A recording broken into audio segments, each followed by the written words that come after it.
It is one of the easiest ways to pay for something. All you have to do is tap your credit card or your phone. Yeah, but the Better Business Bureau is warning people about a new scam called ghost tapping. Your debit card gives thieves direct access to your checking account. No credit buffer, no protection layer, just instant cash withdrawal. In 2024, over $485 million was stolen through debit card scams most victims never saw coming. Today, we're exposing 8 scams spreading right now, and the warning signs that could save your entire balance. Coming in at number 8, the helpful clerk scam. You pull up to pump 7. The screen freezes mid-transaction. A worker in a vest walks over smiling, clipboard in hand, says the system flagged your card for verification. Happens all the time, he says. Just need you to reinsert it real quick. You hand it over without thinking. He swipes it through a reader clipped to his belt, types something, hands it back. The pump works now. You drive away. 3 days later, your account shows withdrawals you never made. According to investigative reports from California and Texas, gas station parking lots have become prime hunting grounds for card fraud. These fake attendants target early morning and late night customers when real staff aren't visible. They wear convincing uniforms purchased online for under $20. The device they use isn't obvious. It's a Bluetooth-enabled skimmer small enough to hide in a pocket. Some versions even ask for your ZIP code verbally while pretending to troubleshoot the pump. Here's what makes this dangerous. You willingly handed them everything they needed. Most victims report the scammer was polite, professional, and completely convincing. Some even thank them for the help. Banks rarely reimburse these transactions because you authorized the card swipe yourself, even if you were deceived. The fix is simple but firm. Never let anyone handle your card at a gas station. If a pump malfunctions, go inside and pay the actual cashier. Real attendants never carry portable card readers. If someone approaches you with one, drive away immediately and report it to the station manager. And if you think that's brazen, wait until you hear how scammers impersonate your utility company.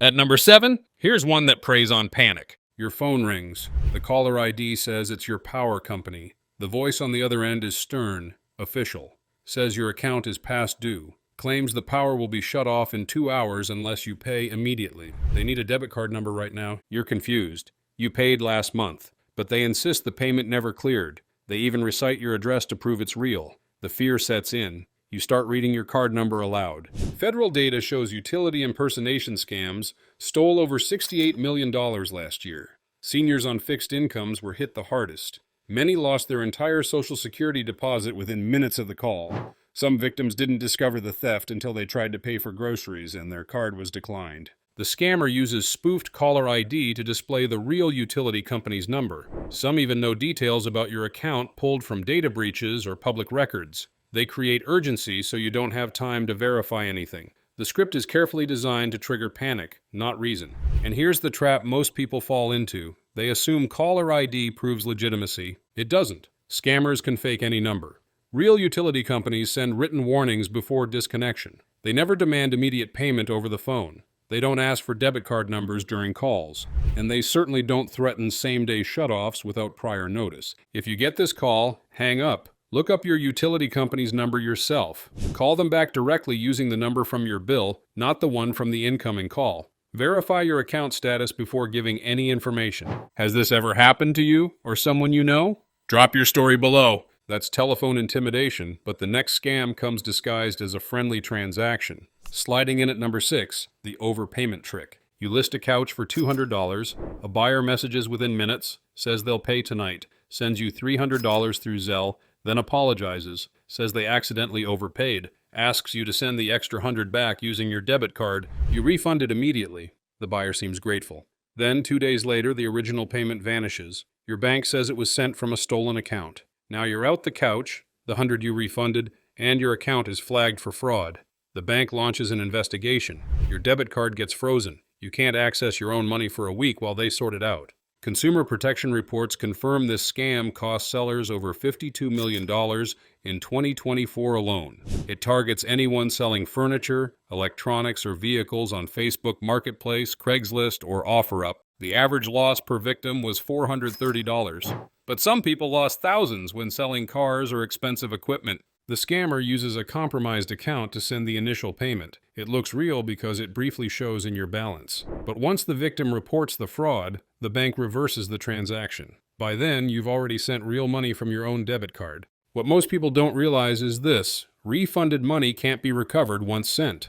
Banks treat outgoing debit transfers as authorized. Even if you were tricked, you initiated the refund yourself. The scammer disappears with your cash and the item you mailed. Your account goes negative. You're stuck covering overdraft fees while your bank investigates, which can take weeks. The protection here is clear. Never accept overpayment. If a buyer sends too much, refund it through the exact same method they used to pay you. Better yet, only accept cash for local pickups. No exceptions. And this next scam? It hides inside something you trust completely. At number 5, we have one that catches people off guard. Your phone buzzes. Text message from your pharmacy. Says your prescription refill was declined. The debit card on file expired. Click here to update payment information or call this number immediately. You call. The person sounds professional. Confirms your name, date of birth, medication. Says they just need to verify your new card to process the refill. You read the numbers. They charge $4 to confirm it works. The call ends. The next morning, your account is drained. Hundreds gone, sometimes thousands. Pharmacy scams targeting auto refill customers surged by 340% in 2024, according to financial fraud tracking agencies. Scammers use spoofed numbers that appear identical to major chain pharmacies like CVS, Walgreens, and Rite Aid. The $4 test charge is the key. It's small enough that you don't question it. It also confirms your card is active and has available funds. Within hours, they run larger transactions disguised as medical suppliers or equipment vendors. Here's the part nobody expects. Your real pharmacy has no record of the call. When you contact them, they show your auto refill is active and your card is current. The scammer never worked there. They scraped your personal details from previous data breaches where pharmacy records were exposed. They knew exactly which medications you take and when refills are due. The fix is straightforward. Never update payment info over the phone, even if the text looks official. Log into your pharmacy account directly through their app or website. If you're unsure, walk into the store and ask a pharmacist face-to-face. Real pharmacies never send payment update links via text. Do you think companies do enough to protect your medical information, or are they leaving you exposed? But this next scam promises to give you money back, and that's exactly how they take everything. Coming in at number 4, the refund trap. A pop-up takes over your screen. Says your antivirus subscription auto-renewed for $399. To cancel and receive a refund, call this number immediately. You call. The agent apologizes for the inconvenience, says the refund will process today. They ask you to log into your bank account so they can deposit it. You open the website. They request remote access to guide you through it. You grant permission. The screen goes black. When it returns, your checking account shows a deposit of $3,900 instead of $399. The agent panics, says they made a terrible mistake, begs you to send the extra money back right now or they'll lose their job. You feel bad. You transfer $3,500 using your debit card. The agent thanks you. The call ends. Hours later, you realize the deposit was fake. The scammer edited your screen using remote software to make it look like money appeared. The $3,500 you sent was real. Your account is now overdrawn. Your rent payment bounced. Your utilities are about to shut off. You call your bank. They say it could take 30 days to investigate, maybe 60. Meanwhile, you're responsible for every overdraft fee that piles up. The FTC reports this scam cost Americans over $1.3 billion last year. Victims are often retirees or people unfamiliar with how banking software works. Some lost their entire retirement savings in a single afternoon. One 73-year-old woman in Ohio lost $48,000. She'd been saving for her grandson's college fund. It took 14 months to recover a fraction of it. And here's what breaks people. They thought they were helping someone in trouble. The scammer uses emotional manipulation. They sound desperate, young, scared of being fired. Victims later describe feeling guilty, not suspicious. That's the setup. The fake deposit was just HTML code altered through remote access. It never existed. If someone claims they overpaid you and ask for money back, end the call immediately. Real companies reverse their own mistakes without your help. Never grant remote access to your computer during financial transactions. And never send money to fix someone else's error. That's digital deception, but the next scam is happening in your own neighborhood.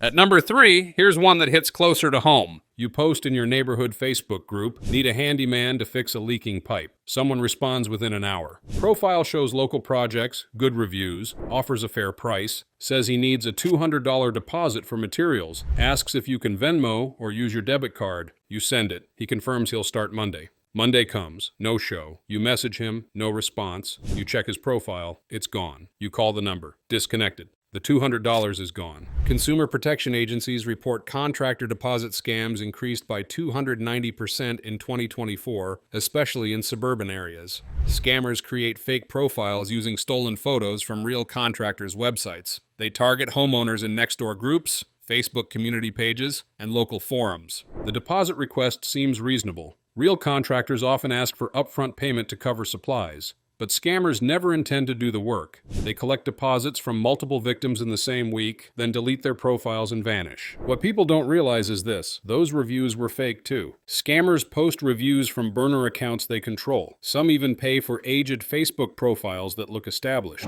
The stolen photos show real completed projects, making the scam nearly impossible to detect. Victims only discover the truth when they try to follow up. The protection is simple. Never pay a contractor using peer-to-peer apps or debit cards before work begins. Use a credit card for deposits so you can dispute the charge if needed. Better yet, ask for references and verify their contractor license through your state's licensing board. Real professionals expect scrutiny. Want to stay ahead of new scams before they hit your account? Subscribe now so you don't miss the next warning. And if you thought hiring locally was safe, wait until you see what's happening at the places you shop every single day. At number 2, the skimmer epidemic. You swipe your debit card at the grocery store checkout, the reader beeps, receipt prints, you leave. 3 days later, your bank alerts you to suspicious charges. Gas station in Nevada, fast food in Texas, electronics store in Florida, Apple store purchase for $1,200. You've never been to any of those places. You call your bank immediately. They freeze the account while you're still on hold. The card was skimmed. A small device captured your information during that grocery store transaction. Thieves cloned it and sold your details online within hours. Now your account is being drained in real time across multiple states. Some purchases are small, $5 here, $8 there. Others hit hard. The rent check you wrote yesterday? Bounced. Your account is overdrawn by $600. The Secret Service estimates skimming devices stole over $1.4 billion from debit card users in 2024. Gas pumps remain the most common location, but grocery stores, convenience stores, and even bank ATMs have been compromised. Some skimmers are so thin they fit inside the card slot without any visible trace. The device works in seconds. It reads your card's magnetic strip and transmits the data via Bluetooth to a laptop nearby. The thief doesn't need to be present. They retrieve the stolen information remotely, sometimes from a parked car across the street. And here's the terrifying part: you'll never feel anything wrong. The transaction completes normally. The receipt looks fine. There's no malfunction, no delay, no error message. The skimmer is designed to be invisible. Victims don't discover the theft until their accounts are empty, often days after the initial swipe. By then, the thieves have moved on to new locations. The prevention takes 5 seconds. Before inserting your card, tug on the reader. If it moves or feels loose, don't use it. Check for unusual color differences or scratches around the slot. Cover the keypad when entering your PIN. Better yet, use Tap to Pay or your phone's digital wallet whenever possible. Those methods create one-time codes that can't be skimmed. Ever notice something off about a card reader but used it anyway? Tell us what happened. That's physical theft, but the number one scam doesn't need a device at all. And here's number 1, the scam draining accounts faster than any other. Your phone rings. Caller ID shows your bank's real number. The voice sounds professional, calm, says they've detected fraudulent activity on your account. Someone tried to send $900 through Zelle. Did you authorize this? You say no, your heart races. This is exactly why you check your account daily. The agent says they'll reverse it, but they need your help to stop the transfer. Asks you to open your banking app, walks you through selecting the Zelle option, says to send the money to a secure holding account to block the fraudulent transaction. The instructions sound technical but clear. You follow each step carefully, thinking you're protecting yourself. The money leaves your account. The agent confirms they stop the fraud. You breathe easier. The call ends. Minutes later, you realize what just happened. That wasn't your bank. The secure holding account was the scammer's personal Zelle. The $900 is gone. Your real bank says there's nothing they can do. You authorize the transfer yourself. The sinking feeling hits. You weren't protecting your money. You were handing it directly to a thief. This scam cost victims over $870 million in 2024, according to federal banking regulators. It's the fastest growing debit card scam in America. The caller ID spoofing makes it nearly impossible to detect. Victims include financial professionals, teachers, small business owners, people who thought they were too smart to fall for it. The genius of this scam is the scripting. The scammer doesn't ask for your debit card number. They don't request your PIN. They trick you into moving your own money voluntarily. Once you hit send on Zelle, the transfer is instant and irreversible. Banks classify it as authorized even though you were deceived. Here's what nobody tells you. Zelle has no fraud protection. It's designed for sending money to people you know and trust. Unlike credit cards, there's no chargeback option, no dispute process. Once the money moves, it's gone. Banks explicitly warn users in their terms of service, but most people never read those. Scammers exploit that gap ruthlessly. The only way to stop this is to hang up. If your bank calls about fraud, end the conversation and call them back yourself using the number on the back of your debit card. Don't use the number from the incoming call, even if it looks real. Don't follow instructions to move money anywhere. Real banks never ask you to transfer funds to stop fraud. They freeze your account and reverse unauthorized charges without your involvement. Do you think banks actually protect customers or just themselves? Let us know below. These scams are evolving faster than most people realize. And the next target? Your credit card. In our next video, we expose how thieves are bypassing every security feature you thought kept you safe. Don't miss it. Subscribe now and learn how to spot the tricks before they cost you thousands.